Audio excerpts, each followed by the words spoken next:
Hello student, good morning. आज हम आपके लिए लेसन नंबर 2 के क्वेश्चन नंबर 81 से स्टार्ट करेंगे। देखिए, दिल्ली में दीन पनाह नगर की स्थापना किसने की थी? दिल्ली में दीन पनाह नगर की स्थापना हुमायूं ने की थी। दीन पनाह नगर दिल्ली में जो स्थित था, उसकी स्थापना मुगल शासक हुमायूं ने की थी।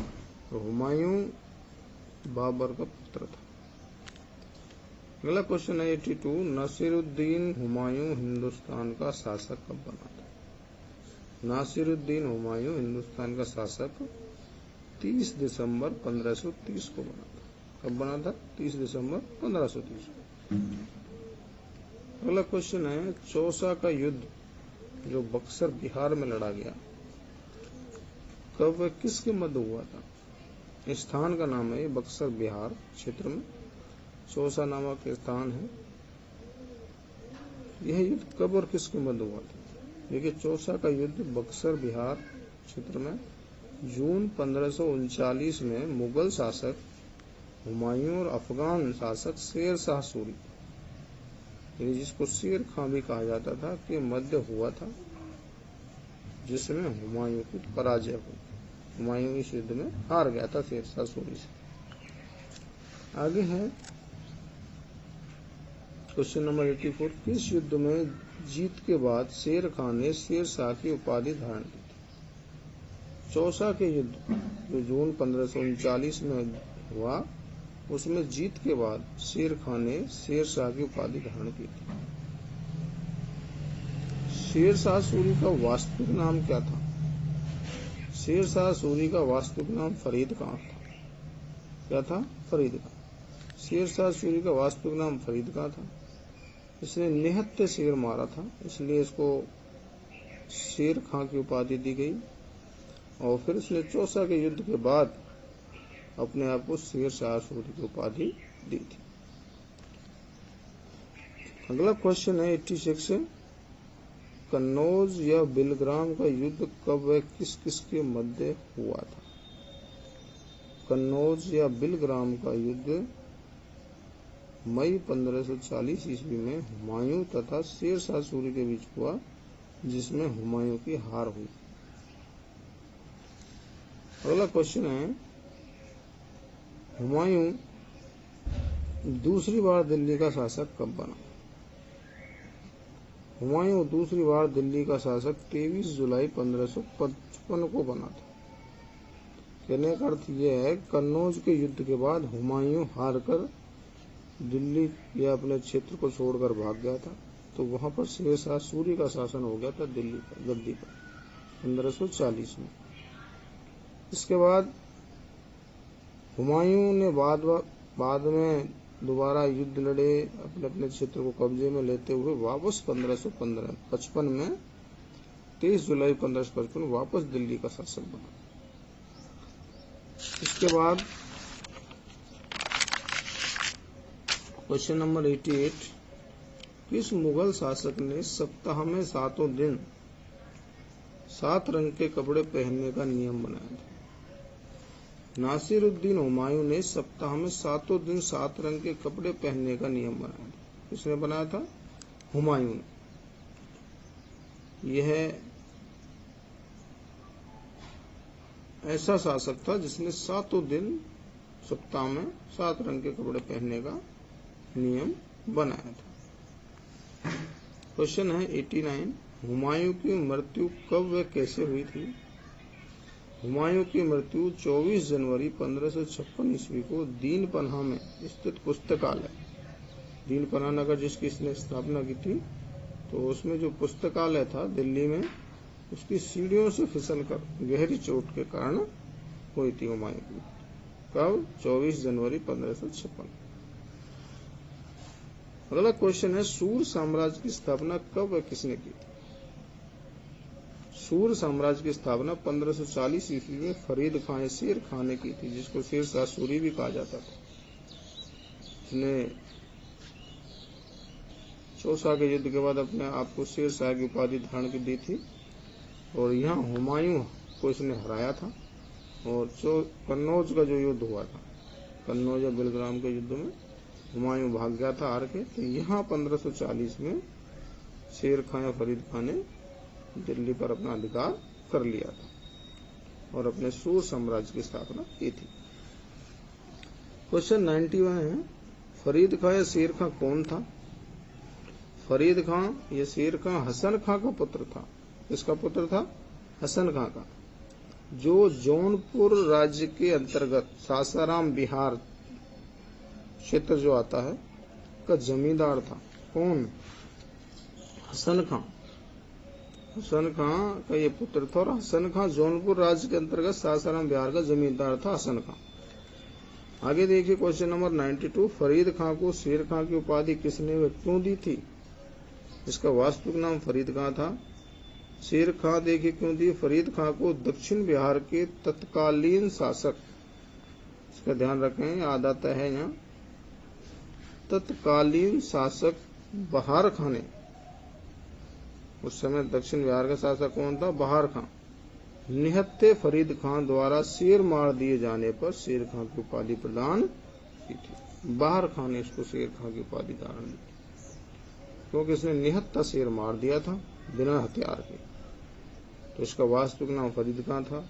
इसको इसके बाद शेर खां कहा गया और चौसा के युद्ध में विजय प्राप्त करने पर हुमायूं से इसने शेर शाह की उपाधि धारण की थी। बाद में इसका नाम क्या पड़ गया? शेर शाह सूरी, फरीद खां का।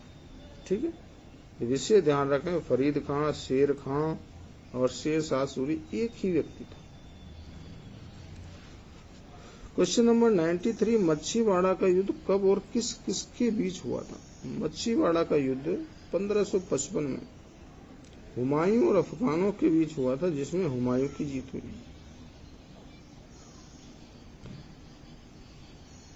अगला क्वेश्चन है 94, गिरी सुमेर जैतारण जो पाली क्षेत्र में है का युद्ध कब व किस किस के मध्य हुआ था? गिरी सुमेर नामक स्थान पर हुआ था जो जैतारण कस्बे के पाली जिले में है वर्तमान में। तो गिरी सुमेल जैतारण पाली का युद्ध 1544 ईस्वी। शेर शाह सूरी दिल्ली का सुल्तान था, वह मारवाड़ के शासक मालदेव के मध्य हुआ था, जिसमें शेर शाह ने जीत हासिल की थी। मालदेव इस युद्ध में हार गया था, गिरी सुमेल के युद्ध में। अगला क्वेश्चन है, गिरी सुमेल के युद्ध में मालदेव के किन सेनापतियों ने शेर शाह का मुकाबला किया था? गिरी सुमेल के युद्ध में मालदेव के सेनापति जैता और कूपा ने शेर शाह का मुकाबला किया था। बहुत वीरता पूर्वक इन्होंने इस युद्ध में मालदेव की ओर से युद्ध लड़ा था। मालदेव के सेनापति थे और मृत्यु को प्राप्त हुई इतने वीरता पूर्वक युद्ध लड़ने के बाद। 96 में देखिए, मैं मुट्ठी भर बाजरे के लिए हिंदुस्तान की सल्तनत खो देता, यह कथन किसका था? मैं मुट्ठी भर बाजरे के लिए हिंदुस्तान की सल्तनत खो देता, यह कथन शेर शाह सूरी का था। कब यह कथन कहा था? गिरी सुमेल के युद्ध के बाद। मालदेव से जो युद्ध लड़ा था गिरी सुमेल का, उस युद्ध के बाद ये कथन शेर शाह सूरी ने कहा था, क्योंकि इस युद्ध में बहुत कठिनाई से उसे विजय प्राप्त हुई थी अंतिम समय में। तो इसने सोचा कि यदि मैं मुट्ठी भर बाजरा का मतलब हमारे राजस्थान के जो पश्चिमी क्षेत्र अधिकांश पे बाजरे की खेती होती है, तो ये इसने इसलिए इस शब्द को प्रयोग किया कि मैं मुट्ठी भर बाजरे के लिए यदि युद्ध हार जाता तो हिंदुस्तान की सल्तनत खो देता। यदि मालदेव से मैं भूल से भी युद्ध हार जाता तो मैं पूरे हिंदुस्तान के शासक पद को खो देता। यह कथन शेर शाह सूरी ने। शेर शाह सूरी की मृत्यु कब और किस युद्ध में हुई? शेर शाह सूरी की मृत्यु 1545 ईस्वी में कलिंजर के युद्ध में हुई। कब हुई थी? कालिंजर के युद्ध। कालिंजर अभियान इसने किया था, बारूद में विस्फोट के कारण इसकी मृत्यु हो गई। अगला क्वेश्चन 98, शेर शाह सूरी की राजस्व वसूली की कौन सी पद्धतियां थी? देखिए, शेर शाह सूरी की राजस्व वसूली की निम्न पद्धतियां थी। राजस्व वसूली करता था, टैक्स जो लेता था, गल्ला बख्शी, नस्क, दूसरा, तीसरा कनकूत, चौथा नकदी या जब्ती। 4 प्रकार से राजस्व वसूली करता था मुख्य रूप से। अगला है 99, शेर शाह सूरी द्वारा निर्मित सबसे बड़ी सड़क या लंबी सड़क कौन सी थी? शेर शाह सूरी द्वारा निर्मित सबसे लंबी सड़क ग्रांड ट्रंक रोड थी, जो बंगाल के सोनार गांव से लेकर पेशावर, जो वर्तमान में कहाँ है, पाकिस्तान तक। विशेष ध्यान रखें, शेर शाह सूरी द्वारा सबसे लंबी सड़क ग्रांड ट्रंक रोड थी, जो बंगाल के सोनार गांव से लेकर, बंगाल जो वर्तमान भारत में है, वहां से पेशावर, वर्तमान जो पाकिस्तान तक, ये शेर शाह सूरी ने बनवाई थी ग्रांड ट्रंक रोड नाम से। प्रश्न ऐसे भी पूछ लिया जाता है, ग्रांड ट्रंक रोड का निर्माण किसने करवाया? ग्रांड ट्रंक रोड का निर्माण किसने करवाया था? ग्रांड ट्रंक रोड का निर्माण शेर शाह सूरी ने करवाया। अगला है, शेर शाह द्वारा निर्मित मकबरा कहाँ स्थित है? शेर शाह द्वारा निर्मित मकबरा बिहार में सासाराम में एक झील के मध्य स्थित। हाँ है, बिहार में सासाराम नामक स्थान पर झील के मध्य में। अगला क्वेश्चन है, शेर शाह द्वारा प्रचलित 2 सिक्कों का उल्लेख है। 2 सिक्के कौन कौन से थे शेर शाह के? कौन कौन से देखिए। शेर शाह द्वारा प्रचलित 2 सिक्के थे, एक तो तांबे का 380 ग्रेन का, 380 ग्रेन दाम था, दूसरा चांदी का था जो 178 ग्रेन दाम पर रुपए था। अगला क्वेश्चन 102, अकबर का जन्म कब और कहाँ हुआ था? अकबर का जन्म 1542 में अमरकोट, पाकिस्तान के किले में हुआ था। कहाँ हुआ था? अमरकोट। अकबर किसका पुत्र था? हुमायूं का। किसका पुत्र था? हुमायूं का। बैरम खां कौन था? बैरम खां अकबर का संरक्षक था। कम उम्र में ही अकबर को शासक बना दिया गया था, इसलिए बैरम खां इनके संरक्षक के रूप में कार्य कर रहा था। अकबर के माता पिता का क्या नाम था? अकबर की माता का नाम हमीदा और पिता का नाम नासिरुद्दीन हुमायूं था। अगला क्वेश्चन है, बैरम खां ने अकबर का राज्याभिषेक कब और कहाँ किया? बैरम खां ने अकबर का राज्याभिषेक 14 फरवरी 1556 ईस्वी को कालानौर के में ईंटों का सिंहासन बनाकर किया था। हेमू कौन था? अगला क्वेश्चन, हेमू बिहार के अफगान मोहम्मद आदिल शाह का पुत्र, आदिल शाह का सुयोग्य हिंदू सेनापति था। हेमू कौन था? हेमू बिहार के अफगान मोहम्मद आदिल शाह का सुयोग्य हिंदू सेनापति था। क्वेश्चन नंबर 107, हेमू ने कौन सी उपाधि धारण की थी? हेमू ने विक्रमाजीत की उपाधि धारण की थी। 108वां क्वेश्चन है, पानीपत की दूसरी लड़ाई कब और किसके मध्य हुई थी? पानीपत की दूसरी लड़ाई 5 नवंबर 1556 ईस्वी को अफगान सेनापति हेमू एवं मुगल प्रतिनिधि बैरम खां के मध्य हुई थी, जो अकबर का प्रतिनिधि था। तो अकबर के समय में ये दूसरी लड़ाई हुई अफगान सेनापति हेमू एवं मुगल प्रतिनिधि बैरम खां के मध्य। अगला प्रश्न है, विश्व प्रसिद्ध हल्दी घाटी का युद्ध कब व किसके मध्य हुआ? विश्व प्रसिद्ध हल्दी घाटी का युद्ध 18 जून 1576 ईस्वी को मेवाड़ के शासक महाराणा प्रताप एवं अकबर के सेनापति मानसिंह के मध्य हुआ था। अगला क्वेश्चन है, अकबर ने खान देश का नाम क्या रखा था? अकबर ने खान देश का नाम क्या रखा था? धन देश रखा। अगला क्वेश्चन है, अब्दुल रहीम को खान खाना की उपाधि कब और क्यों दी गई? अब्दुल रहीम को खान खाना की उपाधि 1584 ईस्वी में गुजरात के विद्रोहों को कुचलने के कारण दी गई थी।